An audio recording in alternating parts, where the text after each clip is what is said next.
everybody to our 163rd Reading Online Sports Economics Seminar. It's a great privilege to have Stefan Szymanski, who stepped in at short notice to give a talk this week. Just as an initial notice, we don't now have a scheduled talk for next week. Joel has had to postpone his talk, which was planned for next week. So there's another free slot next week if anyone is interested in presenting and has a paper ready to present that they would like to present in this forum. Please do let me know if you would like to. I'll be very happy to have someone to fill next week. That's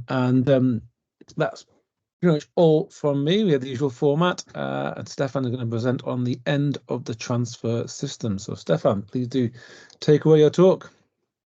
Thank you very much, James. And yes, thank you for letting me present this at very short notice.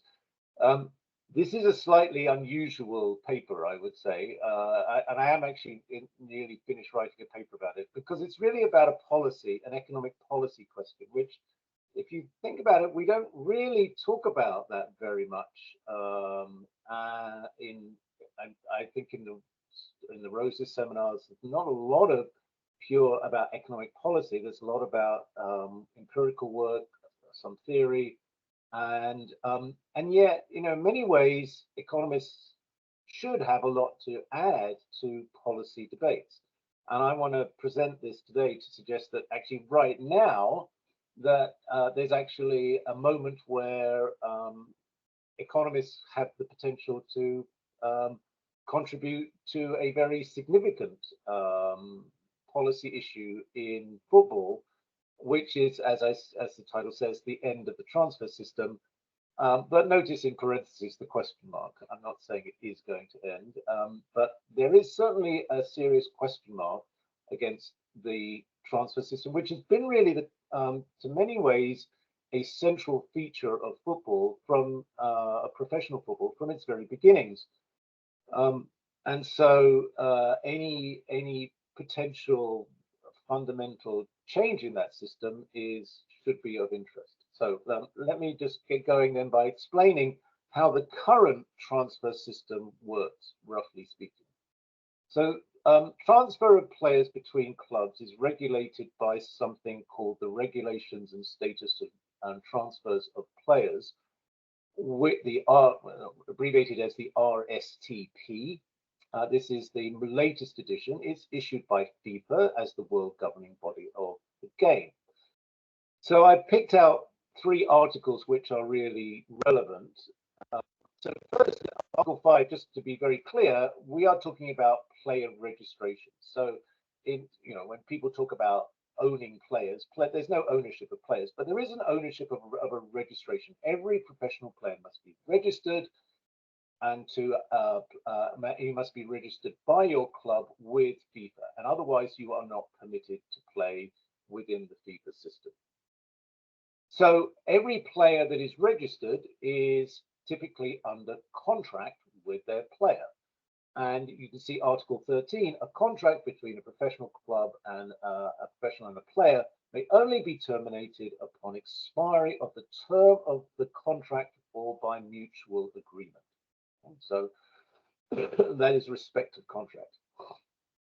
And the real bite of the RSTP is Article 17. And this comes in 3 sections. So firstly, what happens if you are trying to break a contract without, in some ways, violating Article 13? So what they call terminating a contract without just cause. So at first, it's probably important to say what just cause means.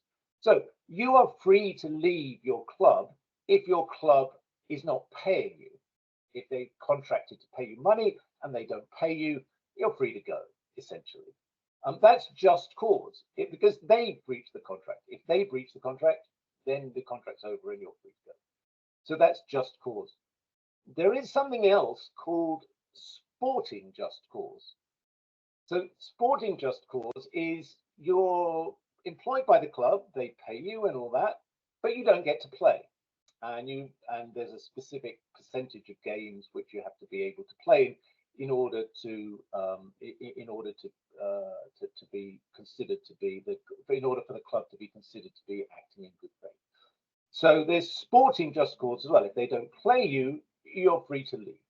But what happens if you try to leave your club without just cause or sporting just cause? Well, 17.1 says you have to pay compensation. Okay, so you have to pay to breach your contract. Secondly, 17.2 says that if you are required as a player to pay compensation and you join another club, then any compensation that is due to your former employer is also the new club is also liable for that payment. So that's joint and several liability for the payment of any compensation by any new employer. And then just to put the icing on the cherry on top, if you leave a club without just cause or sporting just cause, in addition to paying compensation, as a player, you can face sporting sanctions.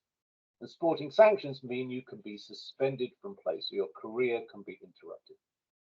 So this is essentially a very severe deterrent to any player terminating their contract without just cause or sporting just cause. Now, the really important thing to bear in mind about this is that this is fundamentally at variance with standard employment law as it operates in Europe. So this is a quote from a European Commission document from 2004 on employment contracts. It says, and the quote says, in the majority of member states, no ground is required for resignation by an employee. If you want to go, you go. That's the law in almost all of Europe. Now, there are some variations on this, and typically an employer who wants to leave must give notice. So notice periods vary considerably amongst member states. They can be as little as a week or two, or they can be up to about 3 months, but really very seldom anything more than that. So if you want to go, you'd have to say that you're going. You have to give reasonable notice, but it's relatively short. Now, also people will often raise this issue of kind of non-compete agreements. So there can be some restrictions imposed on an employee who leaves about who they can subsequently work for. This is, and the common term in English is gardening leave. So you have to spend a little while outside of the employment if you want to join a firm that is that could be considered a serious competitor, but only because you might have some business secrets of some sort which you could convey to the competitor and which might give them an unfair advantage.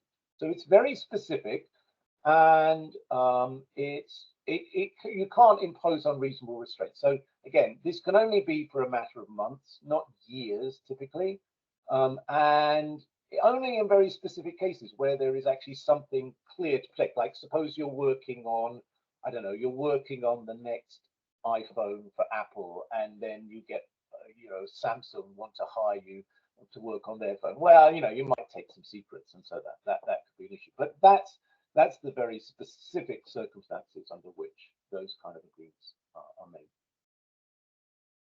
So in essence, we have the RSTP in football is pretty much unique in terms of the restriction on the freedom of movement of the employee.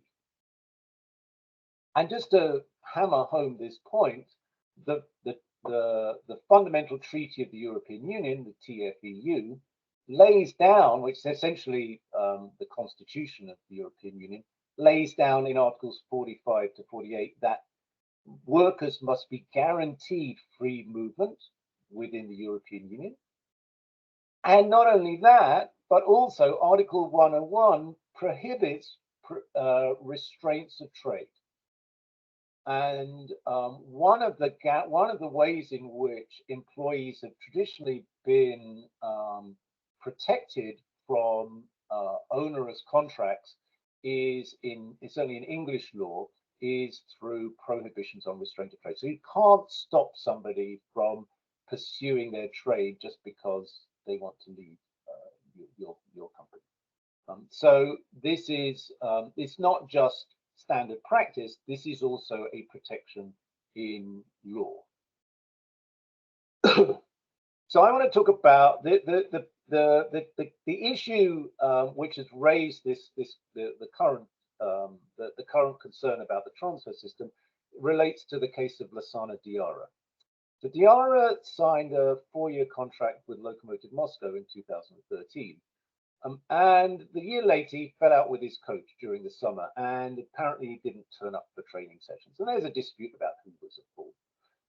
But in August of 2014, the club terminated the contract and basically alleged breach of contract without just cause. So by refusing to play and turn up, he was in breaching the contract. So what you do in these situations, if you believe that there is a breach of contract, you need to get this confirmed by FIFA's dispute resolution chamber. So the DRC essentially sits in judgment on such cases and decides who's in the right. Now, whilst this was going on, Diarra tried to sign for another club, but no one would hire him, as you can imagine, under the RSTP, because any club would have been jointly and severally liable for any damages which were awarded against Diarra. And indeed, the DRC awarded damages of 10.5 million euros to Lokomotiv to be paid by Diarra. That's the reason no club wanted to hire him, because they would have been liable for that 10.5 million as well.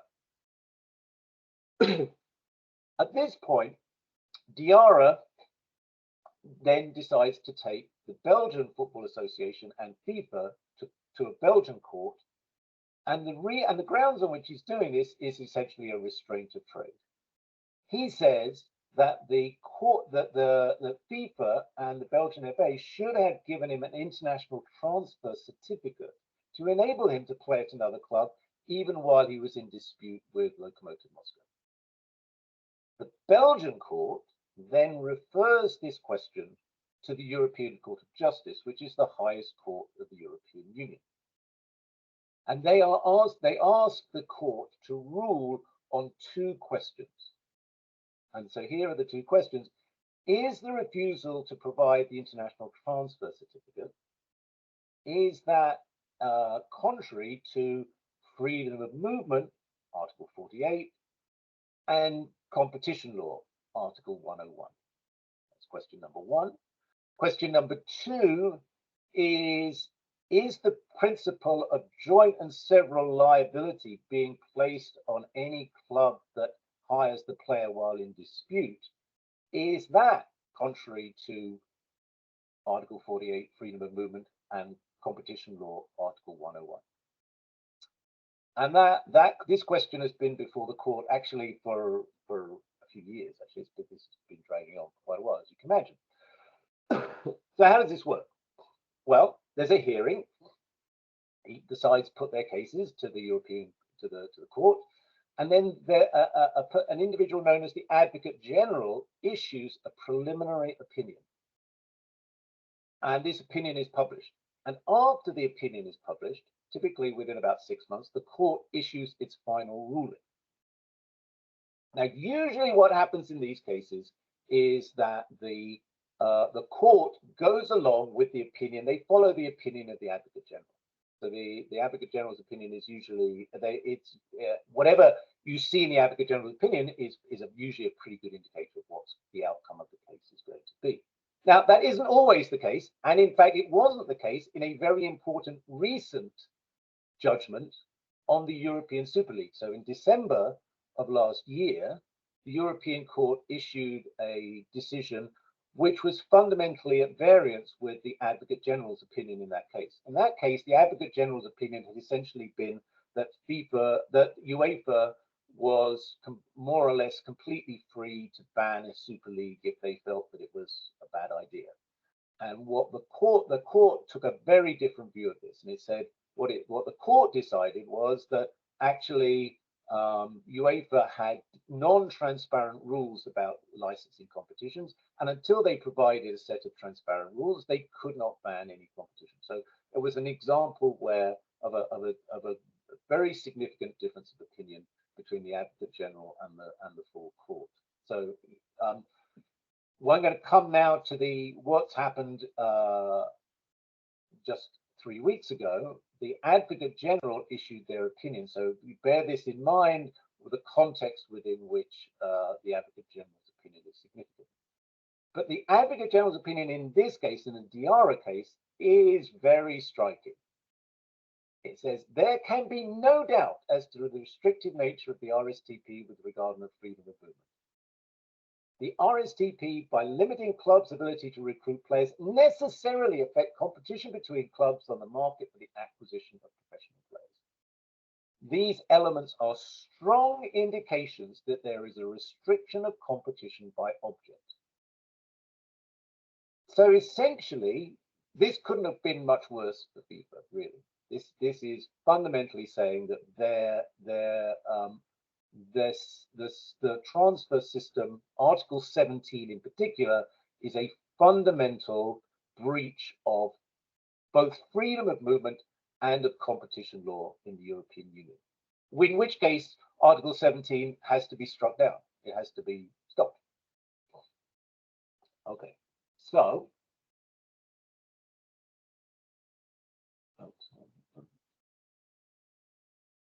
at this point, it's important to distinguish it to highlight what the Advocate General said.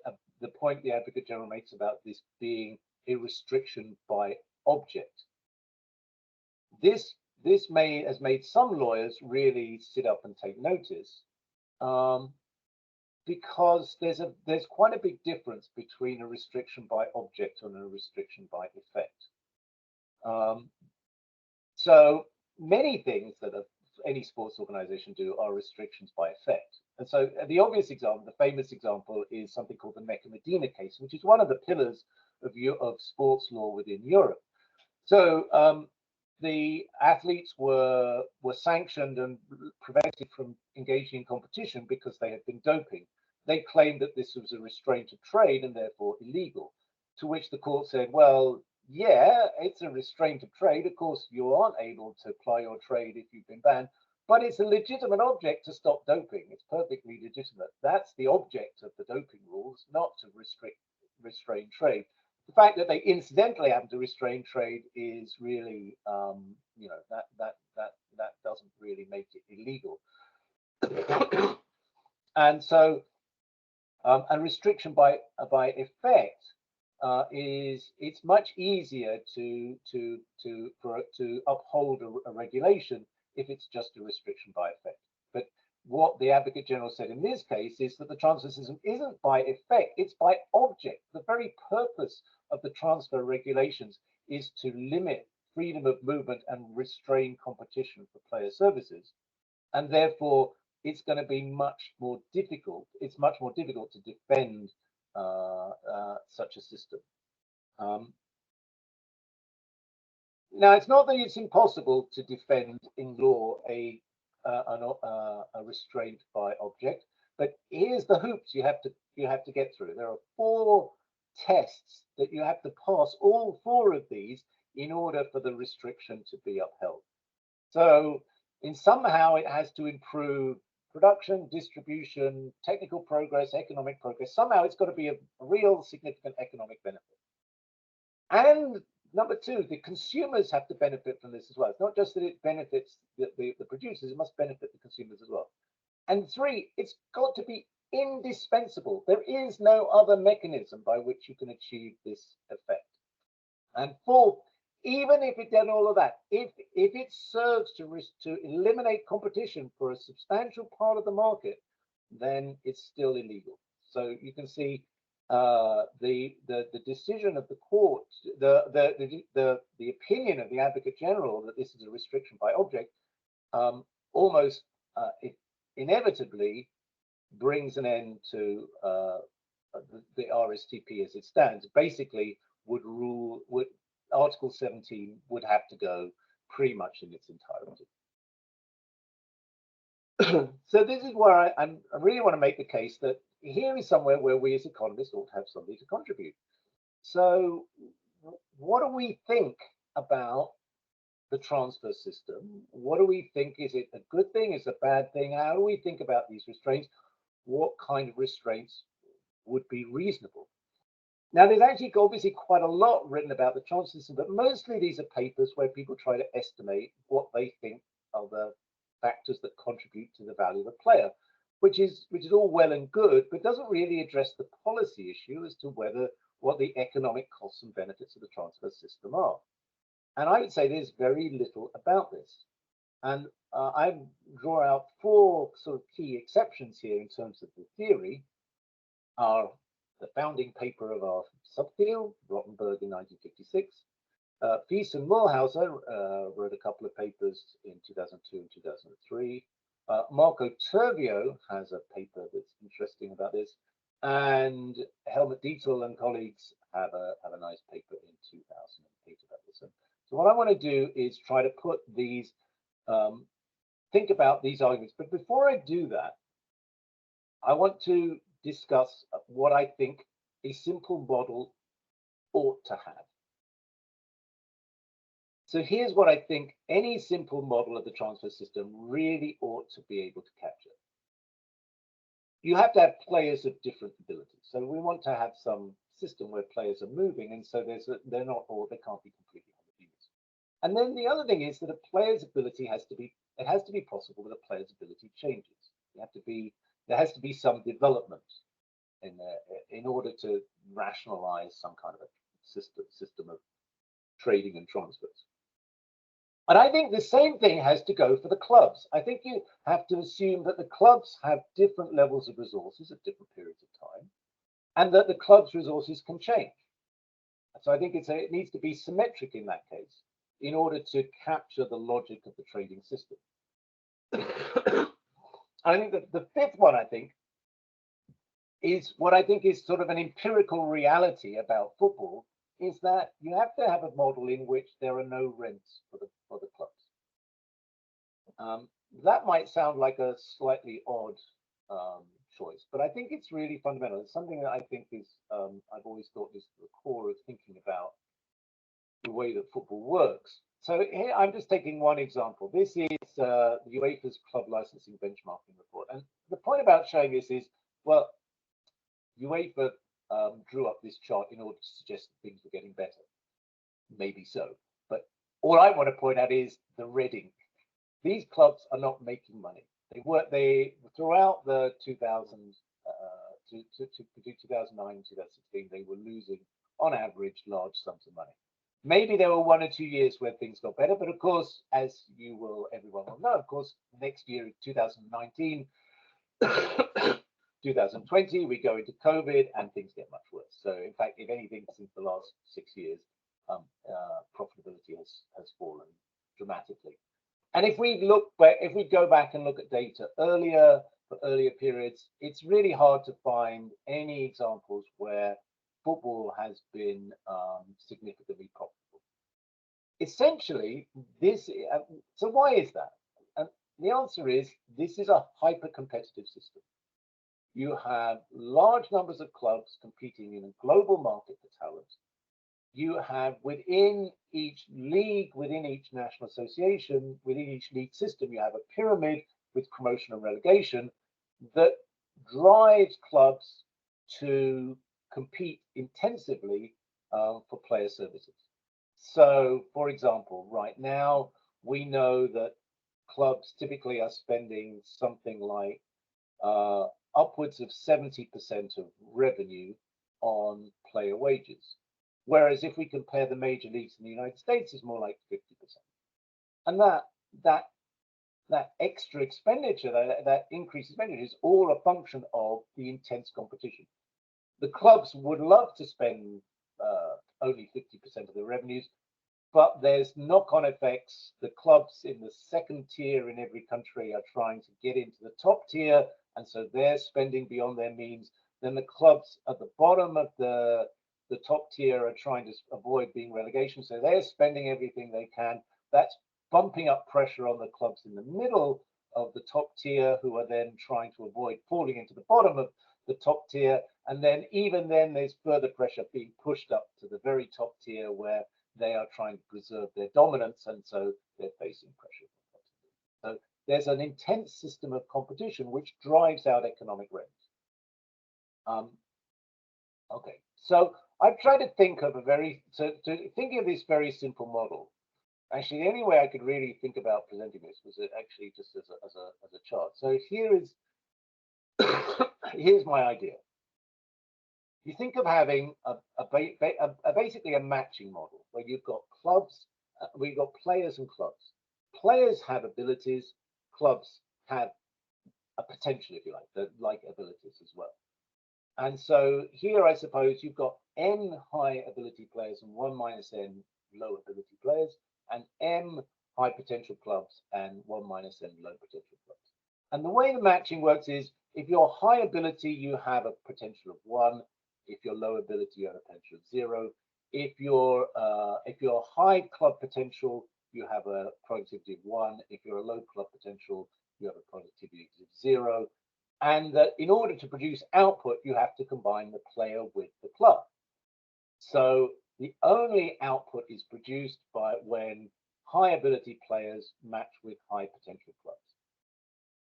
And then ultimately, all of the rent goes to the players, because by assumption, there are more high ability clubs than there are high ability players. There's a shortage of high ability talent, and therefore competition drives all the rents into the hands of the players. So that's a simple sort of one period matching model where there's no contracts or of any sort. Now suppose we put this into a 2-period framework. So this is what it looks like in period 0. But then, as I said before, players can get better or they can get worse. Clubs can generate more potential or lose potential. And this chart here suggests what it looks like. So what you can see there is in period 1, period 0 is just the chart I showed you before. In period 1, you can see the player ability. Some of the high ability players have now become low ability, and some of the low ability players have now become high ability. Some have stayed the same.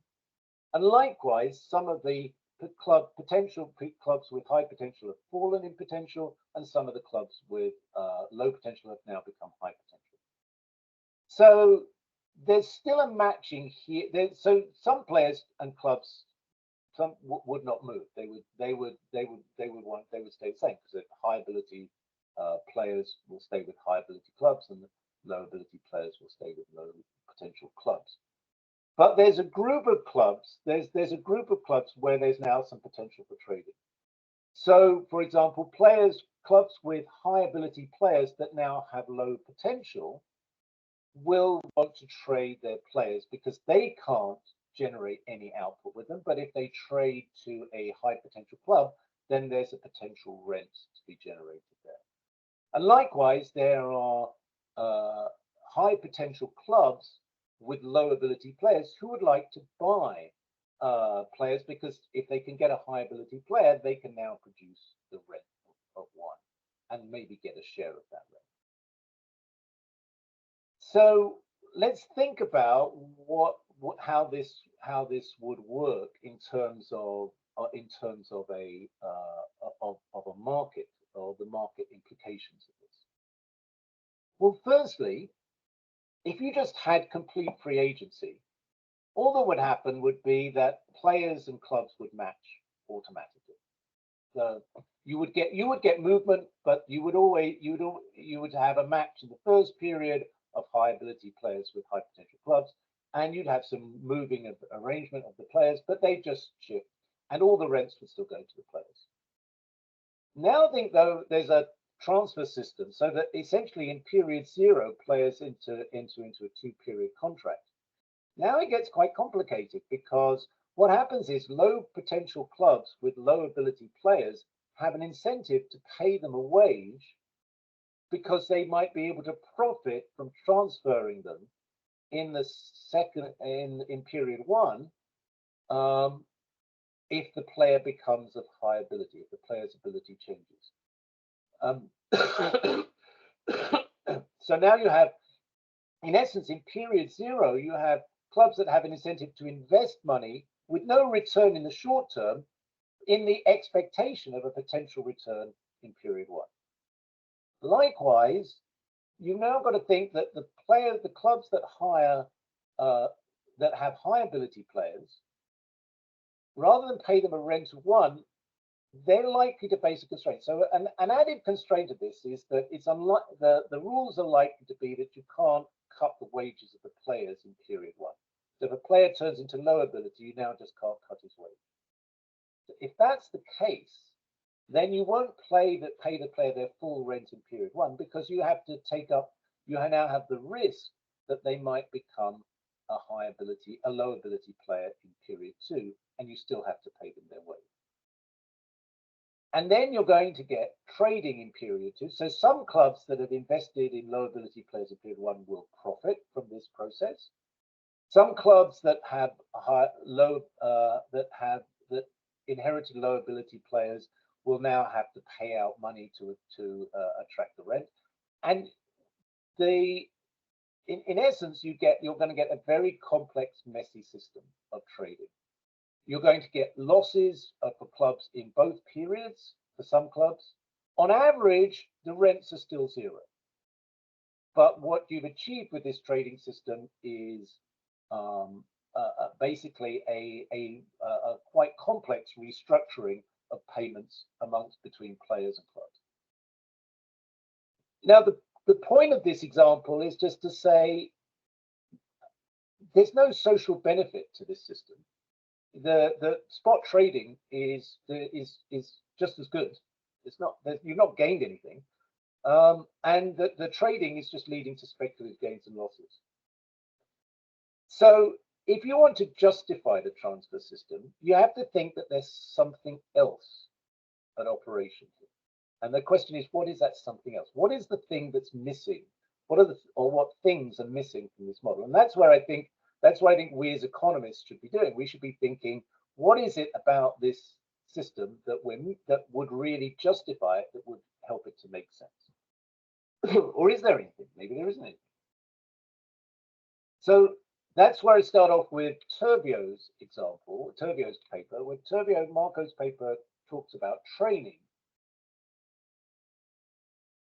as being, in some sense, the missing element. So the first thing I'd say is that I think playing skills represent general human capital, right? So they're not firm specific. It's not firm specific capital, it's general capital. And the usual economic argument is that employees themselves should fund general human capital because it's transferable. There's no point in the firm paying for this. But as Marco points out, there are capital constraints, which means that individuals might not be able to fund their training, even though it's beneficial to them. And so, and in addition, the training itself is risky because you might not make it as a player. It's not guaranteed that you make it. So Turvio's idea is that the transfer system is a way of encouraging clubs to fund the training of investment in general capital of the young players, which then they can recoup that investment through transfers at a later date, or generating rents from the players' services if you retain them. So it doesn't necessarily mean you have to trade, but it means you have some control over that player's career. And Turvio's argument is, if you abolish the transfer system, what's going to happen is that the clubs if the club invests in players, in developing players, the players who turn out to be good will just leave and sell their services and get all the rent themselves.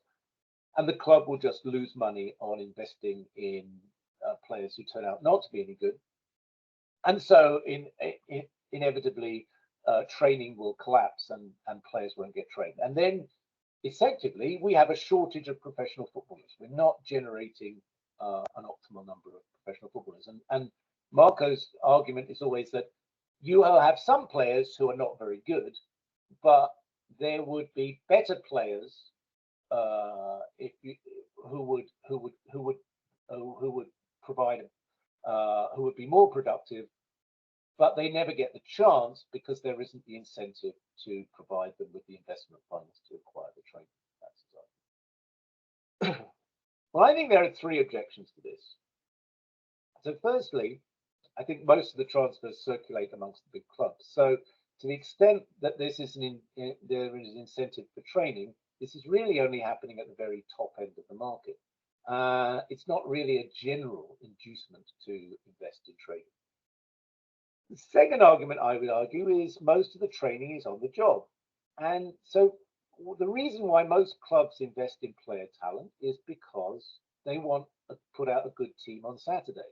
It's not because they are thinking in the long term about player development. And so in that sense, that training for developing players so that they can play on Saturday, that's going to continue regardless of whether the clubs can obtain a rent from trading players or not. And then thirdly, the transfer regulations currently, the RSTP, provides that clubs that have trained players from the age of 12 onwards receive a share of the transfer fee. That's called the so-called solidarity payments. Is it really a good idea for us to be rewarding clubs for investing in 12-year-olds? And it's not just 12-year-olds. I mean, you've probably seen stories of people, children as young as 6, being signed to clubs and clubs investing in their training and development. Is that really desirable? Is that really what we want? And ultimately, how many professional footballers do we actually need? It seems like a question one should answer before saying that there's a danger that we might have an undersupply of professional footballers. Just to illustrate those points, here's some evidence of transfer fees and how they circulate. So this is basic. I have a paper now with some co-authors based on transfermarkt data, which we scraped from 2004 on to 2019, a database of something like 250,000 players. And what you can see here is that globally speaking, almost all of the money is circulating amongst the top tier clubs. Now, you might argue that when we talk about the top tier, then top tier means something quite different depending on whether we're talking about England or Luxembourg. But nonetheless, the second panel shows you the transfer distribution in the UK. And again, you can see that the overwhelming majority of money is circulating amongst clubs in the Premier League. And so in that sense, if this is money for development of training, if you think that player talent is spread across the world, this is really concentrating the training resources, if this is compensation for training, really just amongst the elite clubs. The second point about on-the-job training, and I don't know what people think about this. This seems to me to be a good way to think about it. These are the top 10, the players for whom take the top 10 largest transfer fees ever paid. These are the players for whom those fees were paid. And the only point I'm making here is that you look at the date at which they started playing. They're all starting playing as soon as they're old enough, pretty much. Lukaku 16, Neymar 17, and Mbappe 17, and so on. Some a little bit later. It's not like, so for example, if you're an aerospace company and you need trained engineers, you might pay an engineer to go to college and do a 3 or 4 year engineering degree and then work for you. So there's some serious commitment to investment in training for that individual which you hope to recoup once they have graduated. That's just not what's going on in football. You're training players to play on Saturday, and as soon as you're old, as soon as you're good enough, you're old enough. And if there were any, there are no sabbaticals for players to go and improve their training skills. There are no secondments. There's not really a process of developing training other than preparation for Saturday.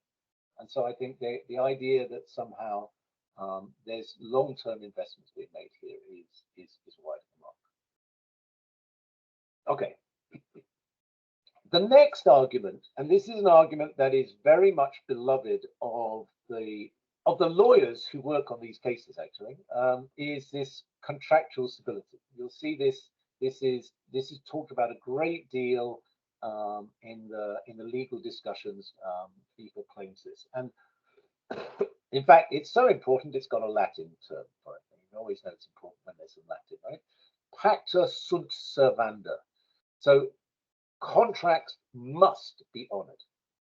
Now, this is, in fact, a very important principle of contract law, and is kind of universally accepted as a rule, and is used to the extent that international law carries any weight. This is a very important principle of international law.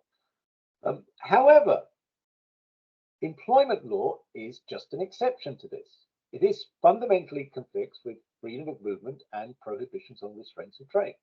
So whilst pacta sunt servanda would be absolutely valid legal principle if I don't know, Manchester United were buying an electric generator from Bayern Munich, that would be, and had a maintenance contract, then that would absolutely be an enforceable contract. But when it comes to players and employees, it's not really consistent with the law. However, regardless of that, what are the economic arguments? I mean, and one of the things where, again, one of the things I want to stress here is that in this discussion of what happens next, economic arguments have a significant potential to play a role. So one of the claims that's often made in this context is that employment would be much less stable without the transfer system. In other words, players would jump around all the time and we'd be breaching contracts, and you'd get jumping all over the place. Well, one of the things I just wanted to stress is just how much mobility there is. Again, this is based on the 250,000 players we've got. It's just players are moving all the time. So this is just in each season, how many players move. Now this includes loans, but that's a movement as well. It includes free transfers. It includes all kinds of mobility, but there's an immense amount of mobility in football to begin with. So in fact, it's really kind of hard to imagine that there could even be more mobility. Who would want more mobility? Would the player want to be jumping around more? Would the clubs want to be jumping around more? I find it hard to believe. So I'm skeptical about this argument, but it doesn't mean it isn't an argument. It's one that's worth considering, and whether there's an economic case for that. But that's a kind of a benefit to the employer that is claimed from the stability of contract. So the second argument is the kind of classic competitive balance argument that talent will all now flow to the strongest clubs. And economists, it strikes me, again, we don't really seem to participate very much in this debate. And yet, I don't know, pretty much standard at any economic presentation to start off by saying Rottenberg is the founder of our field and his paper is still valid today and everything he said is really good. And his fundamental point was that ownership of the property right and player mobility will have no effect on the distribution of talent. It affects who profits from player transfers or player mobility, but it doesn't affect what the fundamental distribution is. And one thing to bear in mind is this competitive balance argument is very important, largely because of, again, the case that most people will be familiar with, the Bosman case in 1995, where in that case, the Advocate General Lenz said that it was valid for UEFA in that case to make decisions which promoted competitive balance, and that's been a legal. So UEFA, FIFA, and football authorities have relied heavily on that opinion ever since, because it gives them some. If they can claim that their actions are promoting competitive balance, then they have a good their restraint is likely to be upheld in law. So again, it seems to me as economists we have a very strong view of that, and if we don't think that Rottenberg's right, then we ought to say so. Or well, either way, whether we agree or disagree, we ought to say so. Actually, I just wanted to Hoey, Peters, and Pinchbury have a very nice paper recently which came out, which suggests that the transfer system does next to nothing to redistribute revenue. So they went through an exercise across European clubs of looking at the revenue distribution before transfers and after transfers, and you can see here the Gini coefficient is slightly smaller over the after the transfer system, but negligibly so. So the idea that the transfers are really causing significant redistribution of income, which would therefore significantly change the balance of power between the clubs, doesn't seem to be supported.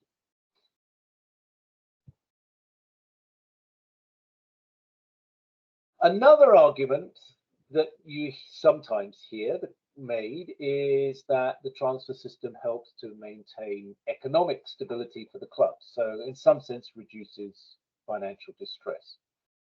Now, I think again, if one thought that there were a relatively small number of clubs drawing talent from a relatively small population,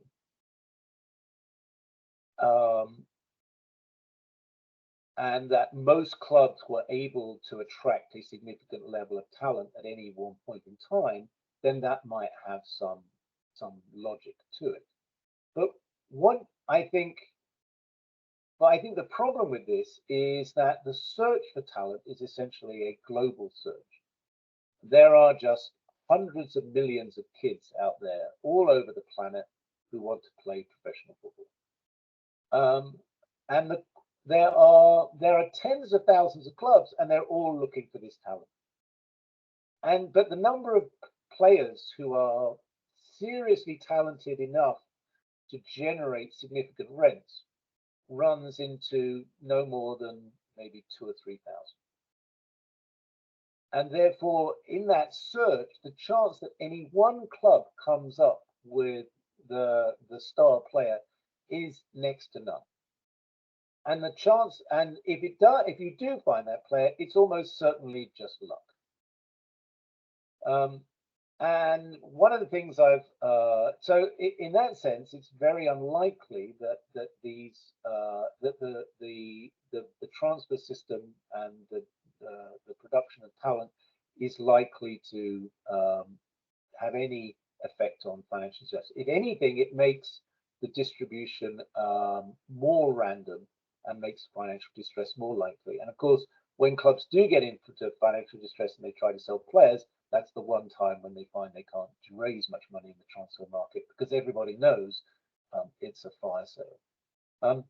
And one of the things that's been popular in football over the years has been to talk about, is to build up the training systems of particular clubs and claim that they are particularly strong. There have been a number of cases over the years. A particular one in recent years that stood out was La Masia, right? There was a period when Messi was in his pomp, or in the early part of his career, when there were just endless articles about the genius of La Masia and how they had this wonderful production line for producing talent. You don't actually hear very much about La Masia anymore, largely because they haven't really succeeded in generating any very strong players in recent years, and essentially because I think it's largely random as to where these players come from over time. So finally, the benefit to the employees is sort of an interesting one, and many people claim that the transfer system really benefits the players. And the argument, and this is nicely written into a paper by Dietel and al. In 2008, they argue that in essence that this is a form of insurance. Now, this is a standard proposition of labor economics, right? This goes back to the 1970s, where it was pointed out that a risk-neutral employer can profitably insure risk-averse workers by offering them a constant wage. The firm, by assumption, is willing to take the risk, and the employees, by assumption, are benefit from having from the risk sharing, and effectively the employer does two things. They provide a wage, but they also provide an insurance contract. So these two things, the fixed wage represents the combination of those two things. And it's often argued that what's going on with the transfer system, it enables clubs to offer a guaranteed wage to players, so that offers them insurance against the risk that they turn out to be not terribly good. Well, one simple observation is that mostly we think that firms do this anyway. This is a pretty common feature of labor markets, where there is no transfer system, which is pretty much any other labor market. So that's one counter argument. But then the other argument is there really that much insurance being offered in the football market? So what I think we should think about is the age-wage profile. So how do wages change over time for a player? So actually, there are lots of papers on player wages out there that usually include a term for age and age squared. So I just took this from Lukefor and Simmons, one of the best known papers on this subject. And I said, well, assume the player is earning 100,000 at age 17. What will their age-wage profile look like based on the coefficients in their paper? So based on their coefficients, by the age of 28, their wage will have risen sixfold. At that point, from age 28 to 35, the wage will halve. That doesn't sound very much like insurance to me. That sounds like a wage that is based on productivity. And indeed, the chances that any one player follows this exact profile is rather small, because we know most players won't last that long. Most players will drop out much sooner. And so there's very little in terms of insurance there. A 17-year-old who doesn't, a lot of them will be dropped out by the age of 20. So they never even get the opportunity to see the escalation of the wage. So can we really argue as economists that the transfer system provides any form of insurance for the player? Does the contractual stability really benefit them in terms of guaranteeing their wages? Okay, so that's really what I wanted to say. And I hope this is, I mean, not be surprised. I have my own very strong opinions. I'm against the transfer system. I think it should be abolished. I've always thought that, and if you know me, you knew that anyway to begin with. But I do think beyond that, I think there's some interesting arguments to be had about it. And I think it would be useful to have a debate and actually to think through, as economists, what do we think? What are the arguments for and against? In the decision in the Diarra case could spell the end of the transfer system, and I think there's a few things for us to think about. What are the benefits of the system, and particularly what's our evidence base? And I think this is somewhere where actually right now there's an opening with the courts. It hasn't traditionally, the European courts have not been particularly welcoming of economic evidence, and they are much more willing to take it into account now. And I think that that's a real opportunity for us as economists to make a contribution, much more in the way that in the United States, traditionally, economic evidence has played a significant role in competition law decision making. Who would gain and who would lose if the AG's opinion is actually upheld by the court? And obviously, finally, if this decision is made, if the court does uphold the AG's decision, what should come next? What kind of Steve Ross pointed this out to me. It's probably not fair to say that the transfer system entirely will be abolished. There will almost certainly be some mechanism for transferring players. The RSTP may go as it stands, but there will need to be some mechanism. So what should that mechanism look like? And what is next if the current system represents an unacceptable restraint? What would be acceptable restraints based on economic reasoning rather than the say-so of the clubs? All right, thank you very much. That's what I wanted to say, and I hope we can have an interesting discussion. Thank you very much, Stefan. I'll give you some team's applause. And Thomas has his hand up for a question straight away. Yeah, thanks, Stefan. I think it's really super important, this thing. As you said, it's a revolution. I think when it comes to the model, what I think in our paper is pretty clear, and what sort of is the immediate reaction when people talk to me about this is the people that stand to lose are often thought, or the clubs standing to lose are often clubs that are currently making lots of money in this system. Now, I think what your model does well, and I think that's something that you should maybe think about first, there's this general equilibrium effect that if players become more expensive because there's no transfer, so that rent needs to go to their wages, basically, it becomes also more expensive for Chelsea and Manchester City and these other top clubs to hoard players, right? It's expensive to keep players in stock, where currently Ajax sells players at 20 or 21. It might actually be much more expensive, and also there's no incentive to do that, right? To get those players so early, bench them basically. So that would be, in my view, another economic efficiency gain, in the sense that the human capital that is there in the industry will be more employed in the sense of more play. There is no idle capital, there's no incentive to have idle human capital anymore, whereas this incentive is there now. So I'm not sure if your model can say something to that sort of effect, but there is, because there's no, but in my view, this underutilization of, benched young players in top clubs is something that we could also, that is also an important efficiency argument.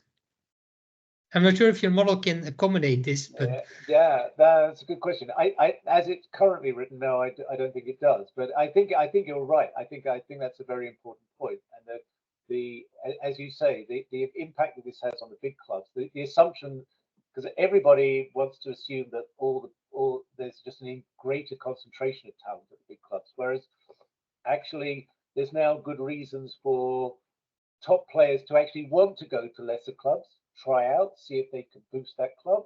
If they don't, then they can go somewhere else. So that mobility actually could essentially improve the matching system, right? Yeah, I mean, so this sort of unused human so that to me seems something that, because now what the models all assume, Turio's model, but also yours, right, is a player that is employed is a player that is producing output. This need not be the case. Yeah, no, I think that's right. I think it's a very important point, and yeah, and so you should definitely work on writing on that, writing that one up, I think. Great, thanks, Thomas. Jorge has his hand up. Hi, Stefan. Thank you very much. Really, really interesting to think about what will happen, and I think it's a bit of what will happen. But if I understand well, Rothenberg's paper is about when the contract finishes, that there would be no issues in terms of free mobility.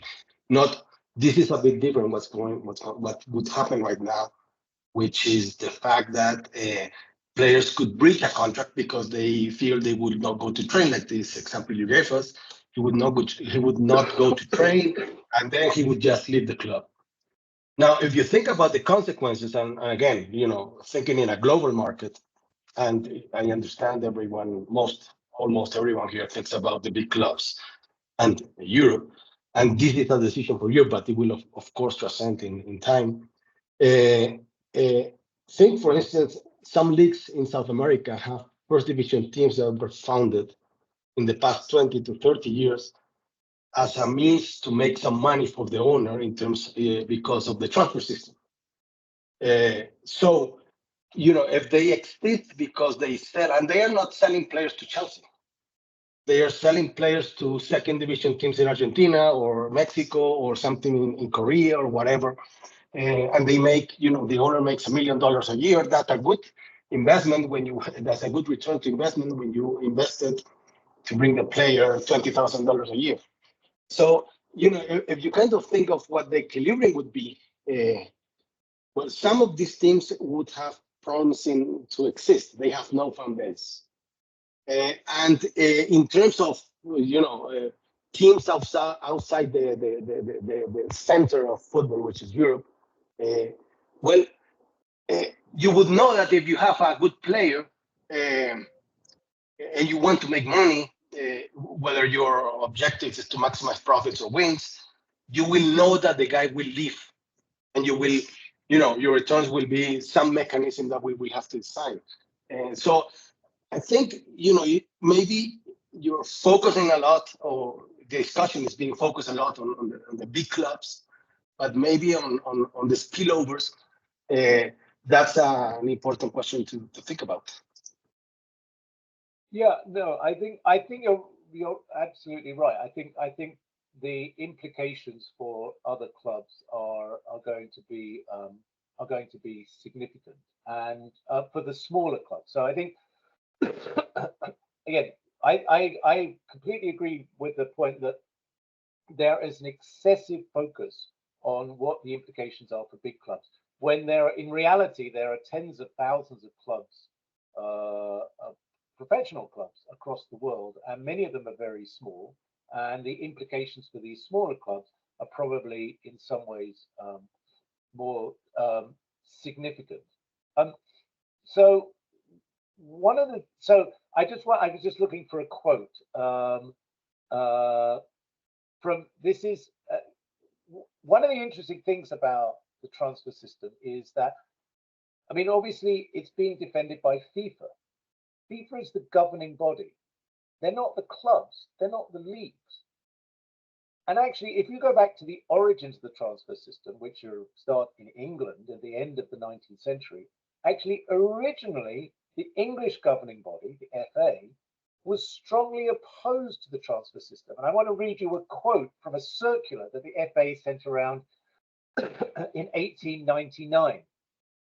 It said, quote, "During the inquiries, it was stated that some clubs derived considerable pecuniary advantage from training young players and then selling them to the more prominent clubs. We think the practice in such cases, when applied to human beings, altogether discreditable to any system bearing the name of sport. And your committee is strongly of the opinion that the payment of transfer fees, except in respect of expenses incurred in the transfer, ought to be discontinued." So one of the things to say is it's not always been the case. There is a moral case here, and maybe this is separate from the economic argument, but there's always been a moral case about whether it's legitimate to trade, to invest and trade in players. So if you buy that moral case, then if some of these clubs that exist only to develop players and sell them, if they go to the wall, well, then there's nothing lost. Just like, if we ended human trafficking, then some people would lose money. Big deal. We all think that would actually be a good thing, right? So I think that's a valid issue. I think the other thing is and because it seems to me the other side to the moral case has always been this, that I don't think that famously sort of Harry Kane wanted to leave Tottenham 3 years ago and he wasn't allowed to, and so he was forced to play out his contract at Tottenham, and then he was sold to Bayern, right? Too bad. I mean, I'm not weeping for Harry Kane particularly. The guy's making millions. He could have made more millions without the transfer system, but what's the big deal? I think the big deal is that, again, hundreds of thousands of players around the world are tied by a transfer system, which gives power to the club over the player's future. So again, think about the Diarra case. I suspect Lokomotiv Moscow was not being particularly friendly towards Diarra when he was in dispute with them. FIFPro, the players' union, wrote a report a few years ago citing the kinds of abuses that individual players face. And so things happen like in some countries, and it doesn't happen in countries, in some of the more well-regulated markets, but in some countries, if a player falls out, if the manager falls out with a player, they tell the player that he has to turn up at midnight and train on his own. And the player has to do that because otherwise he's in breach of contract. FIFPro even cited cases where players face physical abuse if they don't do what the manager says. So I know those are extremes, but I think that's the point about the system. The iniquity of the system, in my mind, is not so much about the economics, it's more about the control over individual lives that is granted to the clubs and the people who run the clubs. Great. Thanks, Jorge. Next, we have Pierre Charles.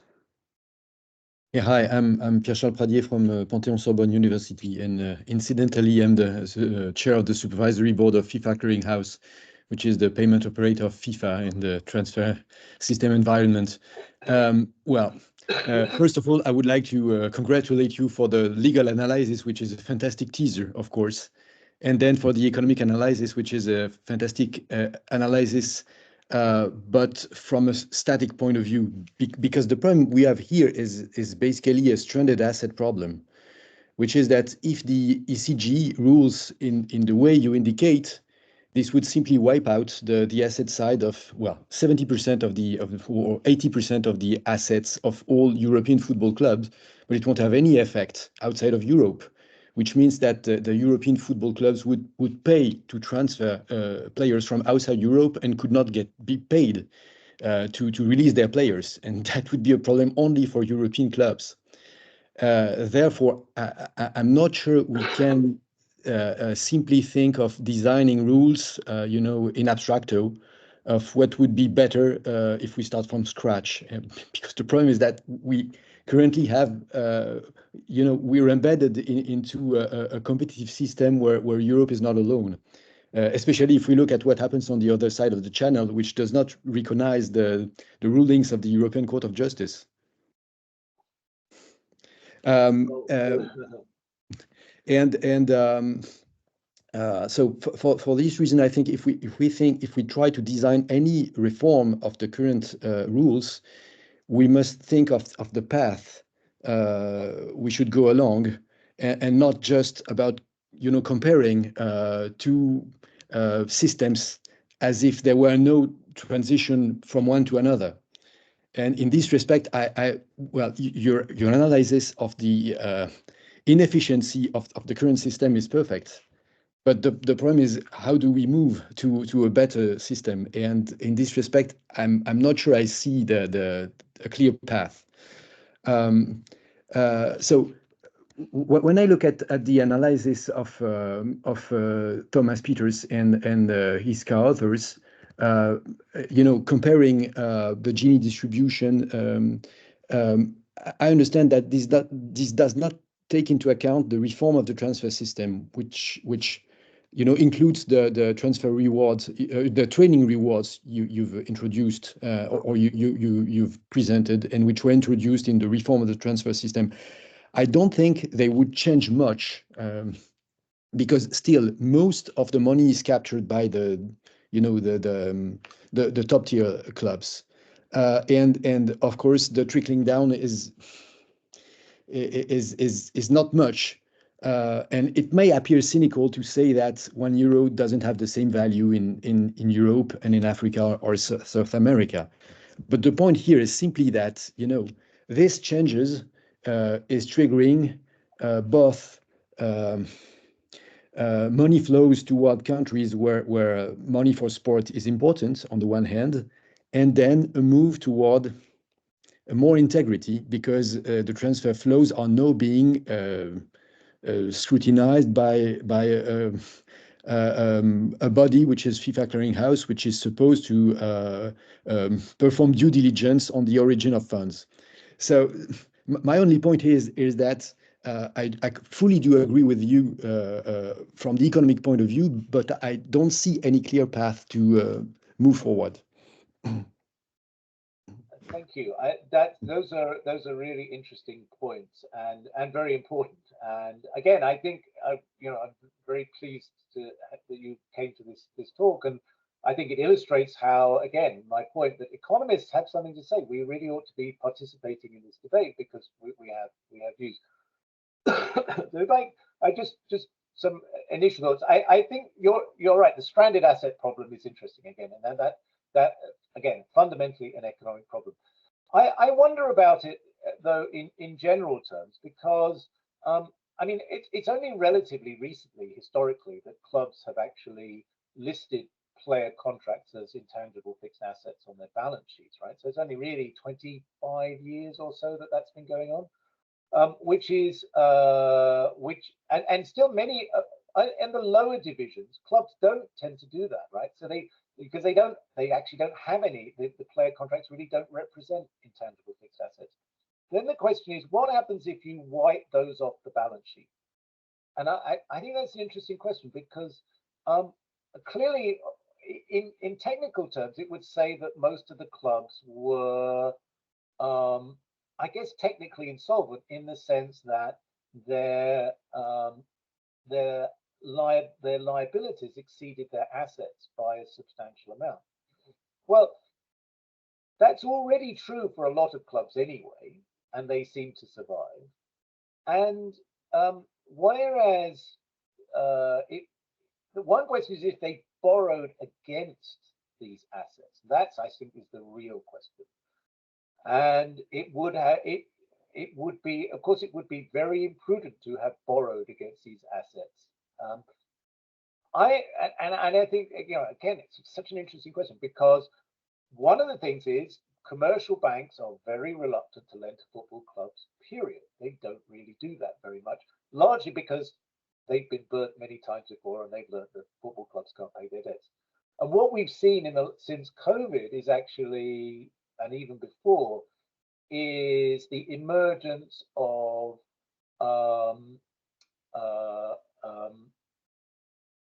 private equity investments.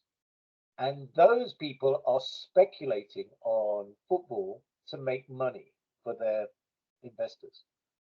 And I'd really be pleased if they lost all their money. I would just be thrilled to see that happen, because those people they're not interested in football. They just want to take money out of the game. And this would be a way of getting rid of those people. And the point is that even many of these clubs would then go bankrupt, and they just get bought up by somebody else. I mean, no serious club of any size in Europe has ever disappeared. It's just never happened. Because they don't disappear, because somebody always bails them out.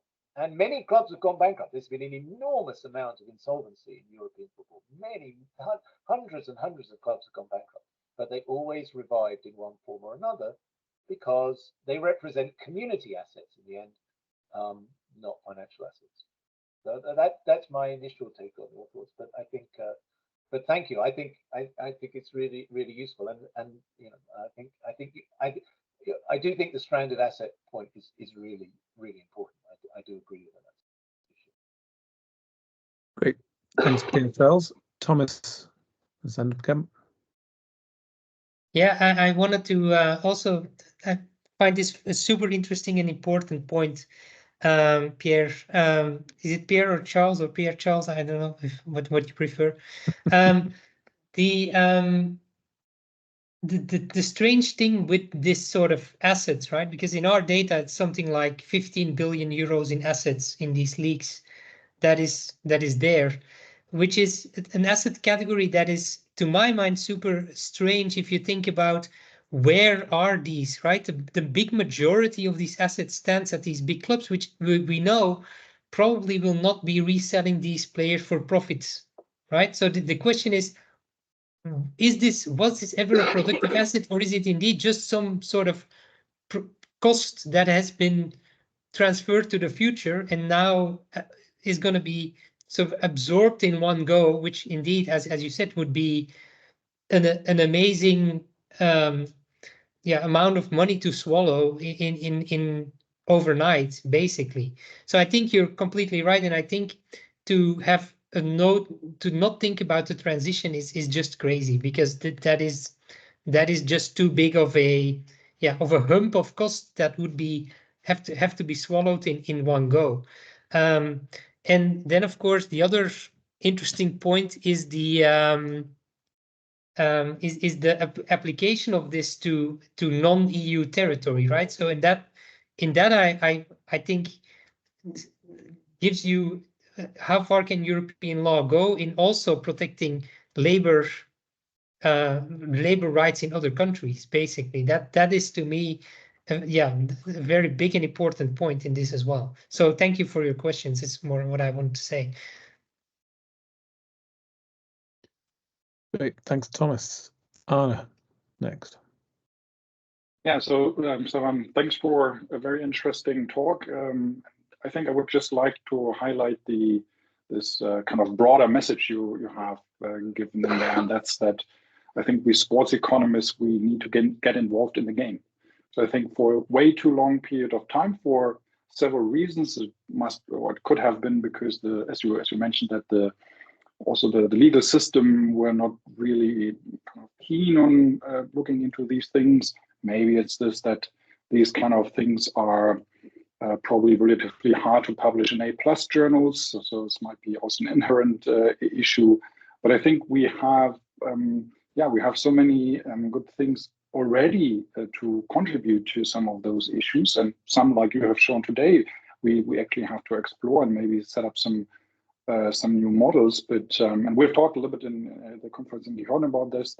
So when Oliver Budzinski and I, for example, when we talk about the European Super League and these cases, that if you look into what has been going on in the past, it's quite often we left the field to politicians, to legal scholars, and then it's often they do the analysis and then whatever, use the 3-step rule of the ISU case, and when they come to the really important stuff, they just say, yeah, and then it's competitive balance, that's accepted, it's fine, or whatever. And it's integrity of the sports, just accepted. So I think that we really need to get us involved in the system and maybe take the opportunity that has opened now, that the system seems to be more up to this. So I think it's more kind of a call, like I think you also have said, we need to maybe look a little bit into what are the hot topics in these cases, where do we need additional empirical evidence, where do we already have these, because I think outside of the transfer payment, I think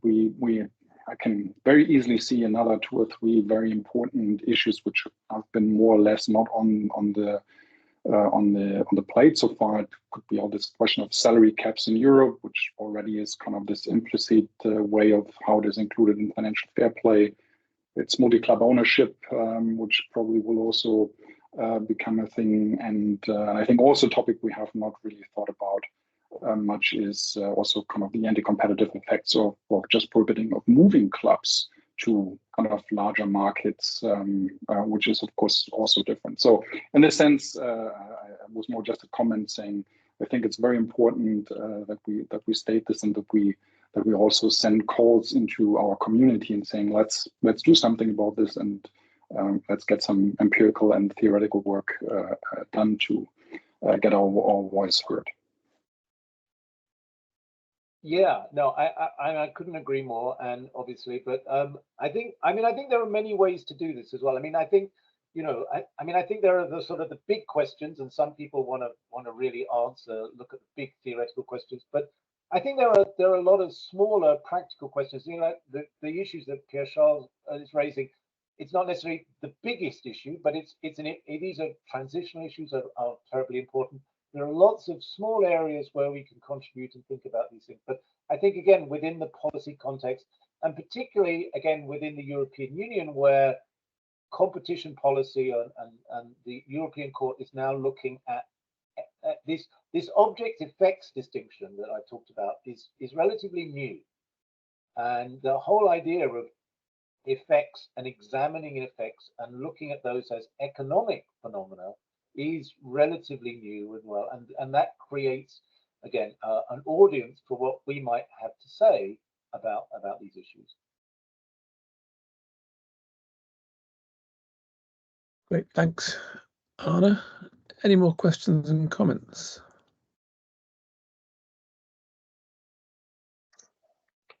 Jorge. Stefan, I guess just a question. I mean, what about the type of market we're thinking about? You know, the graph you showed is similar to the life cycle hypothesis for every one of us. It goes like this, but you know, this is the type of thing that, you know, it works for all markets, doctors and whatever, you know, engineers, in the sense that you can leave your job and it's okay. But and it's a question: does it matter, or it might matter the fact that, you know, it's very concentrated and it probably has much more movement than other markets. Mobility is stronger in this market, and you move in a smaller period of time. So, you know, in terms of making a decision, maybe, you know, the European Court, you know, what of this market, of this labor market, is in terms of age, because when you retire at 30, on average, I guess, it's different than when you have, you know, a lifespan or working span of 40 or maybe 50 years. Yeah, I guess that's a question about what you think about it. Yeah, I mean, I think it's always been the core question to me is, why is this unique arrangement established for footballers and not for anybody else? And what is the justification? I can't imagine any employing group, any industry in which the employers would not want to have a transfer system if they could have one. I mean, I'm sure Apple and Google would love to have this for coders, right? So they could have a transfer system and they could trade them with each other. They'd love it. So what is it that's unique about football? I honestly not. I mean, yes, you say, well, one of these phenomena is that it's a relatively short career. That's true. But then, why does the transfer system help with that? I mean, one of the things you might say is, well, you know, do you want to provide more security and certainty for the players? You know, in which case, I'm not. I mean, so one argument is that the transfer system is providing that. That's one of the cases, contractual stability argument. I don't buy it personally, but you could try to build an argument about the logic of contractual stability or something, or you could say you're entitled to, you can sign this contract subject to the following conditions. So you could impose more stringent conditions. Say, well, you can have these contracts, but only if you do the following.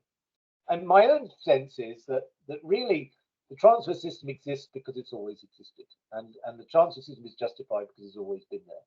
And that's the worst of all possible reasons, but I think it's the only one that I can think of that's consistent. And one thing I'd say is, and Dennis has been silent, and I mean, I think there's an American dimension to this as well. Is what do we learn thinking about the transfer system about the comparison with contractual arrangement in the United States? One thing I would say, and in the paper I've written a whole section on the history of this. The transfer system, the origin of the transfer system is the reserve clause, baseball's reserve clause. The Football League was copied from the National League of Baseball. And within 3 years of starting the Football League, they'd adopted the retain and transfer system, which was almost identical to the reserve clause.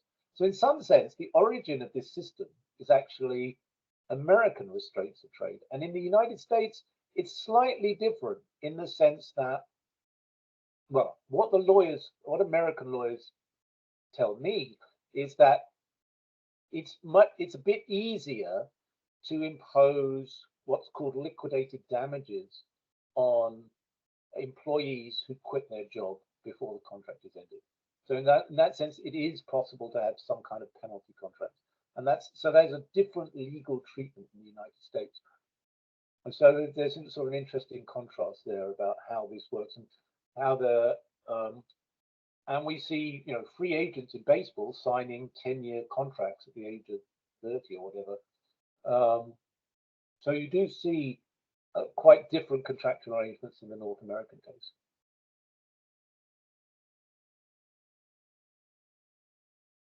Thank you, Stefan. Seems Dennis hasn't been provoked. He's fast asleep. Just sleep, that's all.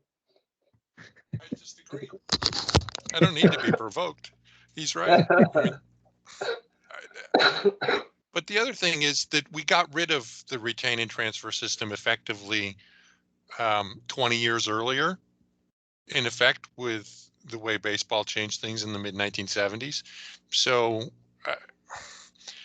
it has its vestiges. I don't think it's a perfect system, but I think it is perhaps further guidance for what could be a way through this morass, which it clearly is going to be a morass, as Pierre Charles suggested. Getting from here to there is going to be a big, big problem. It's going to take a lot of adjustment. But I think that the systems that we have in the U.S. for free agency and limited ability and arbitration are a guide that shouldn't be followed perfectly, exactly, but provide some evidence on what you can do.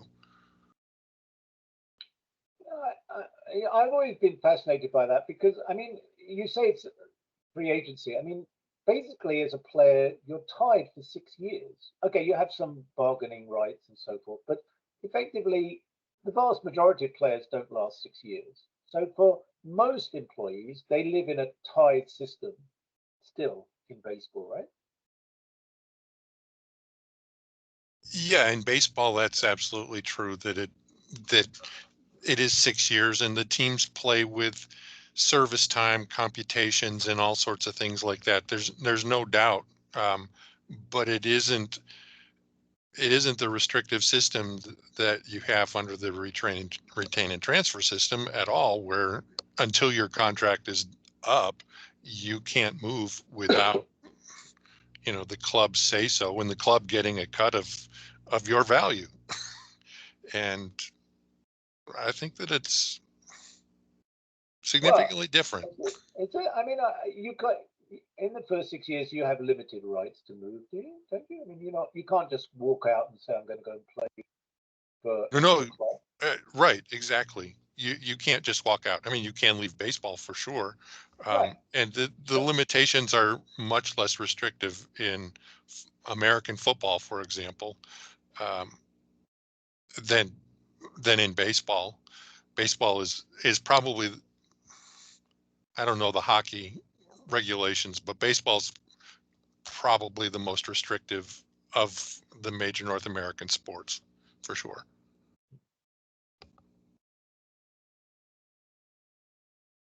On the other hand, go on, Dennis. Yeah. On the other hand, it is much more similar to the European system because players can get signed right out of high school and be in the minor leagues for a long period of time, and they make this justification for the limited mobility based on recouping the expenses of having trained that player for some period of time. I find that to be not entirely nonsense, but pretty close to entirely nonsense. But nonetheless, that's the most similar system for sure. Okay, well, on that note, we hit 4 p.m. UK time, and whatever hour it is, wherever you are in the world. Thank you, Stefan, for prompting a really fascinating discussion and making the particularly important point that we do, as academics, as economists, well, we should be using what we know to influence policy debates in all aspects of sport. And probably the most important one probably is the transfer system, given how central it is to sport. So thank you, Stefan. Thank you, everyone, for your contributions. Really interesting discussion. As I mentioned at the start, we don't have a talk scheduled for next week, but if you do want to step in next week, please do let me know. And if no one does, I'll see you in a few weeks' time. So thanks, everyone. Have a great weekend. Bye, everybody. Cheers, Stefan. Bye. Thank you. Cheers.